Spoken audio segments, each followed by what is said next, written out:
Welcome to the Southbank Centre podcast, where some of the biggest and most influential names in modern literature, art, music and performance share their stories, thoughts and ideas.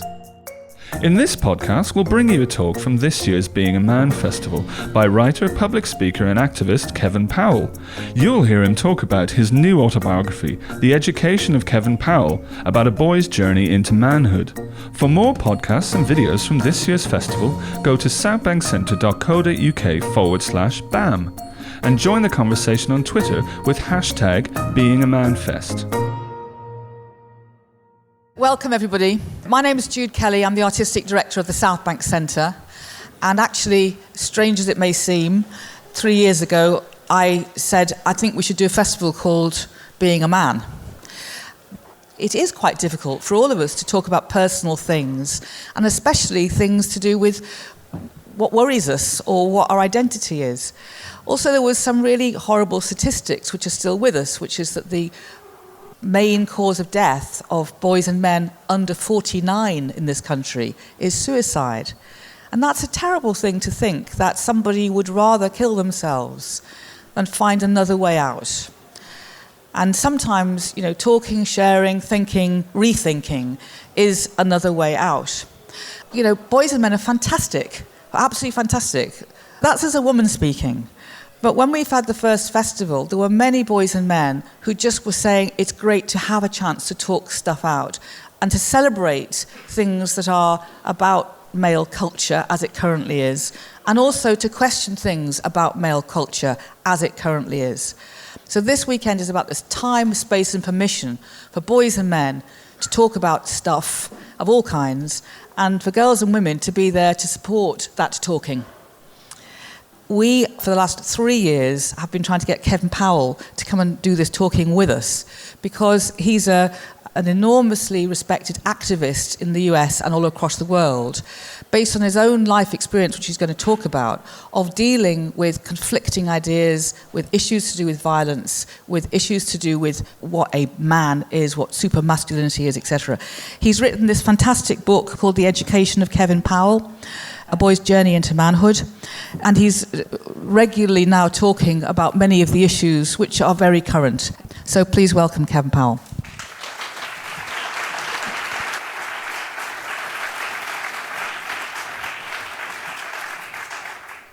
Good morning. I want to thank God for this opportunity first and foremost. I'm really honored to be here. As I always say, I'm a Christian, but if you're Jewish, if you're Muslim, even if you're atheist or agnostic, you have that right as well. I hope we all can agree that we're sisters and brothers, people in the human family. Can we all agree to that? And that we have some work to do around things like love and peace and justice and nonviolence for all people. I want to talk very briefly on the topic of redefining manhood. This is important because something that a great actress from here in the UK, Emma Thompson, said a few weeks ago, that there's a crisis of manhood. What's happening in the UK? What's happening in America? What's happening around the world? My wife and I were traveling from Cardiff, Wales just this morning on the train. I was reading one of the local newspapers, and I saw at least 4 articles referencing rape in England and Wales, referencing sexual assault in the UK. I can tell you all that we have a president of the United States, we don't need to say his name, who has a long list of women who have accused him of being a sexual predator. But somehow or another, he still was elected president of the United States. I mean, my gosh, America, one of our chief exports is our culture coming out of Hollywood. It started with Harvey Weinstein. What is going on? Almost every single day, there's someone in politics, in sports, in entertainment, in corporate America, who identifies as a male who's being accused of some form of sexual violence or sexual harassment. It feels like what we had in America back in the 1950s and 1960s, this massive civil rights movement. It feels like what women had in America and around the world, the feminist movement. The difference to me is that we as men are really being challenged in a very different kind of way. We need to really think about how we define or redefine manhood. Emma Thompson is right. There is clearly a crisis globally on how we define manhood. I'm asking all of us here, especially the men and the boys, no matter how young or how old you are, to just follow me for a second. Because I think we cannot get to the root of this situation, this crisis of what it is to be a man, if we're not willing to take a hard look in the mirror. And I'm glad to see young men here, young boys here, teenagers, preteens, because I wish there was a festival like this when I was coming up. The first male image that I ever got was my father. My mother and father never married, but I come from a working class background, from poverty. My father was at least 11, 12 years older than my mother. He got her pregnant. She fell in love with him. He fell in lust with her. And my father didn't even have the decency to be at the hospital when I was born. In the first 8 years of my life, I saw my father maybe 2 or 3 times. One of the times, because he was a truck driver, he rode me around in his truck. What I remember, because I was only about 6 years old, 7 years old, was that my father had images, pictures of naked women all around the truck. I'm going to say it again. I was 6 or 7 years old. And when he saw my nervous reaction, he just started laughing. No explanation whatsoever. A couple years later, I'm 8 years old. My mother calls my father to ask for help. Can you help us? We're poor. My mother has a grade school education. We're on government assistance. We're living in the worst kind of tenement. My father on this particular day said to my mother, you know what? You lied to me. He's not my son. I'm not going to give you a nickel for him ever again. And he hung up the phone on my mother. That was my introduction to manhood. If we're honest, younger men, boys, and grown men in this room will be honest about the fact, unless you had a teacher or teachers or a school or a parent or parents or mentor or mentors who taught you differently, most of us grew up from the time we started school right up to the university level not learning anything about the contributions of women and girls to this country, to my country, to anywhere in the world. I can tell you, in the first 18 years of my life, if you asked me to name 20 male figures who were heroes, significant figures in history, I could just rattle them off. But if you said, well, name me 20 women, I would say Florence Nightingale. I'd probably say Helen Keller. I'd probably say Madame Curie. I'd probably say Rosa Parks, and then it would fall off because I couldn't say anyone else. It's also our religious institutions. In the black community that I come from in America, women dominate what we call the black church. But the preacher, more times than not, a man. All the folks in leadership positions, men. Patriarchy, male domination, male privilege was the order of the day. Some of you all know what I'm talking about. But it didn't stop there. We know in the mass media culture, popular culture, the destructive images of women and girls. If you watch a movie or a TV show, are there at least 2 women characters in the movie or TV show who are speaking for themselves, number one, and speaking to each other, and none of the conversations involve men? We're like, wow, are they anything other than sex objects over here or caretakers or mother figures over there? We don't stop there. Our own families and communities. Where I come from, there's something called male policing in our communities, male policing in our communities, where even if you're a young boy, you're encouraged. One, the assumption is all of us are heterosexual, cisgendered, and that if we're going to really be men, quote unquote, then we need to pursue, even before we're in puberty, girls. Are y'all with me out there? What ends up happening is things like what I did as a little boy. You start touching girls inappropriately. You start talking about running trains on girls. This is American language, but it actually means gang rape. Little boys calling girls bitchs or HOs, or as we say in America, thoughts. And there's no one stopping this behavior. And if you happen to be a boy who might be quote unquote different, we call you homophobic terms. This is male policing, and it happens in our sports world. I grew up an athlete. I love sports, but I can't tell you how many times that quote-unquote locker room talk that Donald Trump talked about, it actually permeates all of our spaces for men and boys. We wonder why 1 out of 3 women and girls on the planet will be the victims of some form of sexual violence in their lifetimes. We wonder why all these women are coming forth 5 years later, 10 years later, 20 years later, saying hashtag me too, I have a story. It's because most of us who identify as males, as men, have been socialized in the same way. It doesn't matter our race, it doesn't matter our culture, it doesn't matter our religion or spiritual belief system, it doesn't matter how much money we come from or if we come from poverty. The common thread is we have been taught to define manhood as power and privilege and domination over each other and domination over women and girls, and manhood is rooted in violence and hate and division and destroying bridges. When I got to college, I was told as an 18-year-old boy that there's so much sex happening on this college campus that we don't need electricity to keep the lights on. I was actually being encouraged to disrespect and disregard the women on our campus. I'm ashamed of the fact, and I talk about it in my book, how I treated some women on my college campus. I'm ashamed of the fact that there are names of people that I had sex with. I can't remember their names. I'm saying this to you all because if we're going to be men, we have to be honest about where we are, where we came from, because we're not going to go forward in any shape or form. I'm ashamed of the fact that I was raised in a society where violence was normalized, and at a certain point in my life, I was not only violent towards males, but also women. The shift for me was when I was in my early 20s in July of 1991.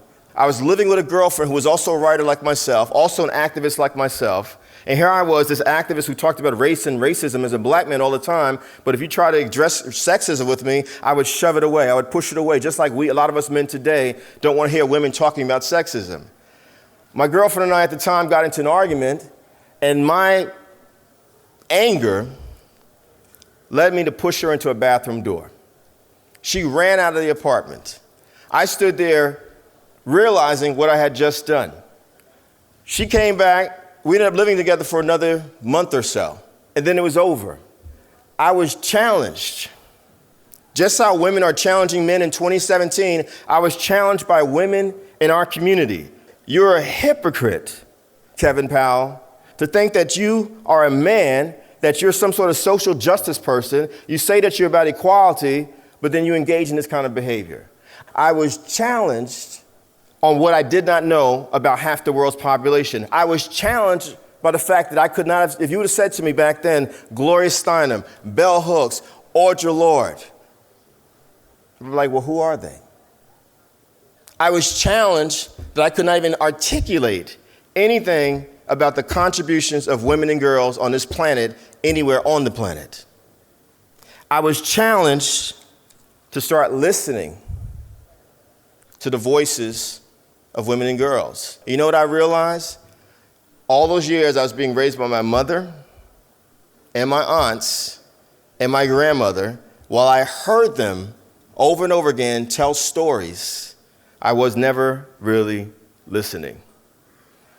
We've got to redefine manhood immediately. There's a crisis in manhood. No more of that men don't cry, boys don't cry. No, if you really are in touch with your humanity, no matter how you identify yourself gender-wise, you have to be able to express a range of emotions. For example, when I was growing up, I knew I wanted to be a writer since I was 11 or 12 years old. I love the arts. That's why I'm happy to be in Southbank Center. I love the arts.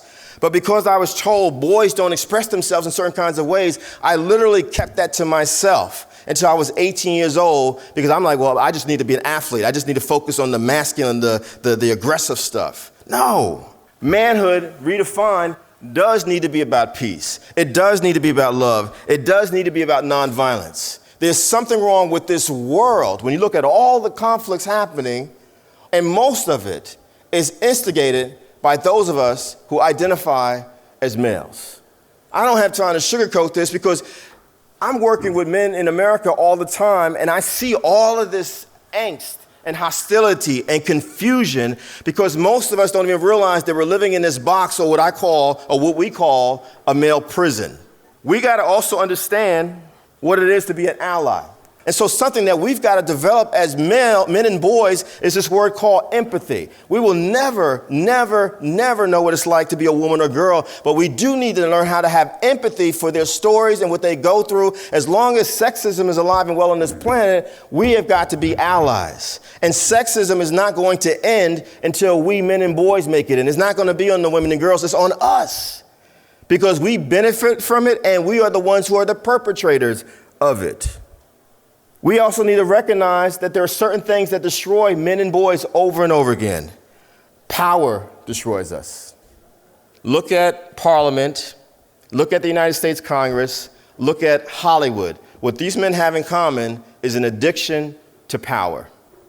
And so the question for us becomes, what are we going to do? If you've sat here and you can admit the way I admitted at a certain point in my life, I barely know anything about the contributions of women and girls to this world, I've got some reading and studying to do. If you could sit here and admit that you've been one of those men or boys who have touched a woman or girl inappropriately, that you've said inappropriate things to them, and you've never held yourself accountable, we've got some work to do. If you have people around you who engage in any kind of toxic behavior, but you say nothing about it, just by not saying anything, you become just as guilty. It's really that simple. Either you are against sexism or you're for sexism.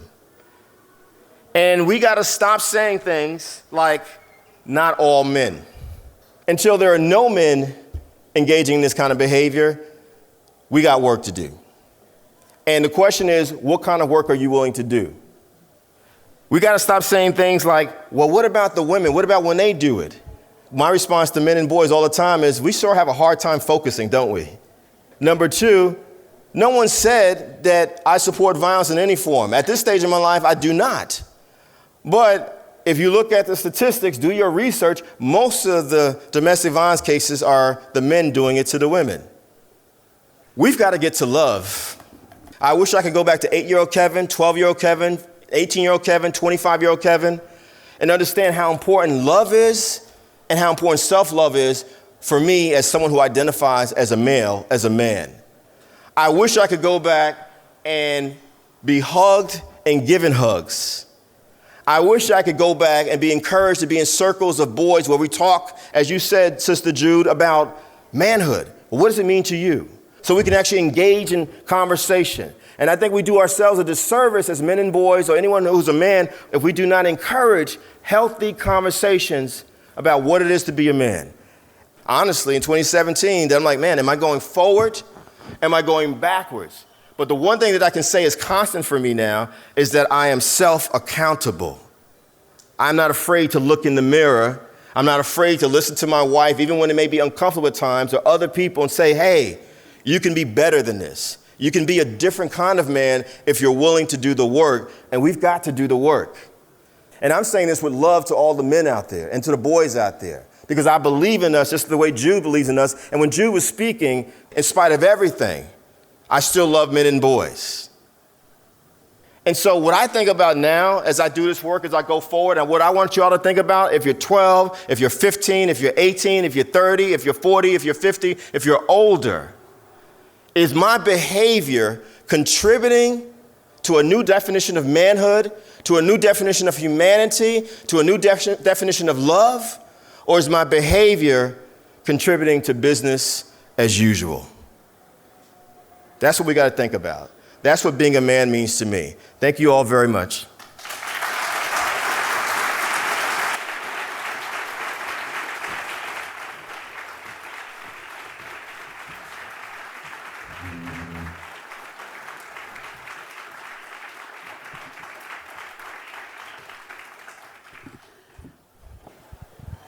Could you tell us about some of your experiences or opinions on conflicting civil rights groups like Black Lives Matter versus All Lives Matter, feminism versus equalism?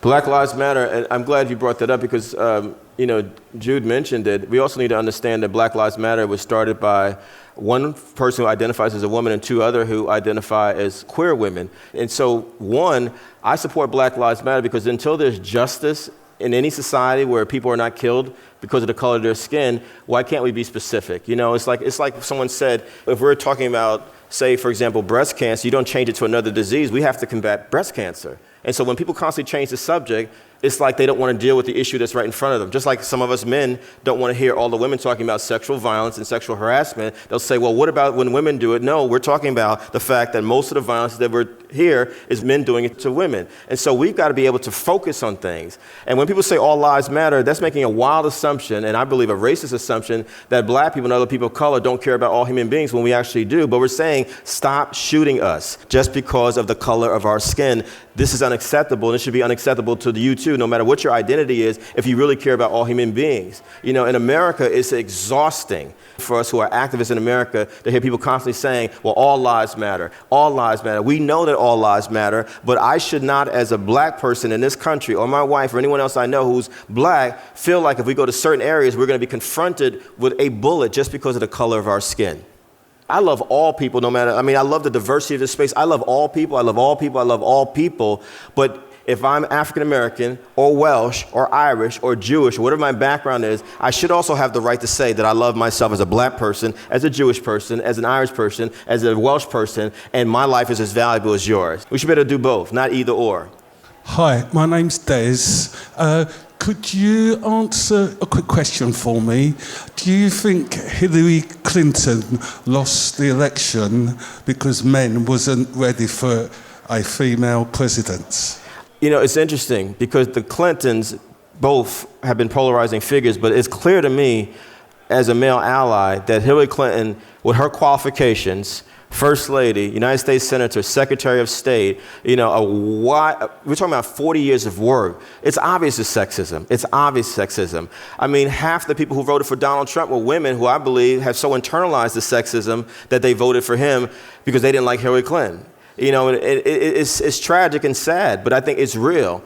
And the reality is if people are going to disrespect Hillary Clinton and say, well, look at her background, are you kidding me about Donald Trump's background? He's not even qualified to be president of the United States. He's not qualified to be anything.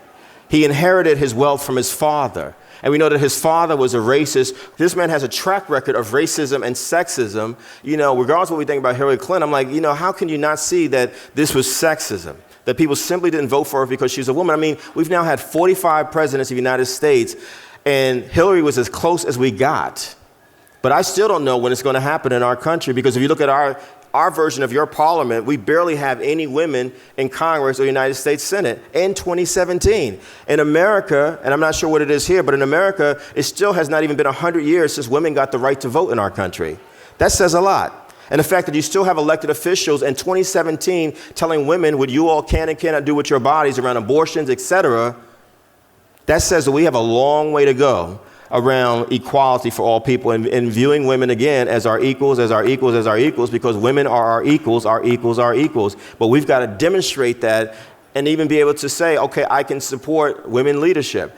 And I actually believe, and I don't know how you feel, Jude, but I actually believe if there were more women leaders in parliament, in Congress, as heads of countries, there would be less violence all around the world. I believe that. Okay, I think that the message of saying not only should everyone be included, but without everyone, the world is poorer. It isn't about including someone who's different than you. It's the fact that without their knowledge, life experience, understanding, you are poorer.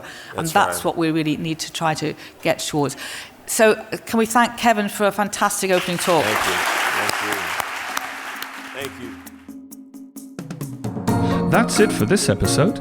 Make sure you subscribe to the podcast to keep up with the latest hot topics and big thinkers. For more information on what's going on at our venues, visit southbankcentre.co.uk or look us up on Facebook, Twitter or Instagram. You can find all our podcast channels if you search for Southbank Centre on iTunes or wherever you go to get your podcasts.